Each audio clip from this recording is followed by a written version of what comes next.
বন্ধুরা, তোমাদেরকে আবার একটা মিনি ব্লগে স্বাগত জানাই। তো আজকের ভিডিওতে তোমাদের সঙ্গে শেয়ার করব যে আমি যে গার্ডেনিংটা করেছি সেই গার্ডেনিংটা কতটা সাকসেস হয়েছে। তো শীতকালীন কিছু আমি বীজ এখানে ছড়িয়েছিলাম, তো তোমরা দেখতেই পাচ্ছ লাল শাকের বীজটা ছড়িয়েছিলাম। তো এই লাল শাকের যে কত সুন্দর গ্রো হয়েছে সেটা তোমরা না দেখলে বুঝতে পারবে না। এই দেখো কি সুন্দর হয়েছে, বেশ বড় বড় হয়ে গেছে, এগুলোকে এখন কিন্তু তোলার মতো হয়ে গেছে। আর এই দিকটাই দেখো মেথি গাছগুলো কিন্তু বেশ বড় হয়ে গেছে।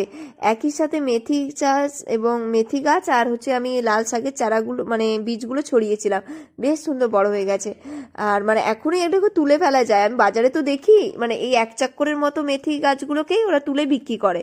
তো যাই হোক, এই ছিল আমার শীতকালীন গার্ডেনিংয়ের কিছু নমুনা, তোমাদেরকে দেখালাম। এগুলো করতে আমার খুব বেশি যে সময় লেগেছে কিংবা খুব যে যত্ন করেছি এমন নয়, মাত্র 25 দিনের মাথায় আমি এই ফলটা পেয়েছি।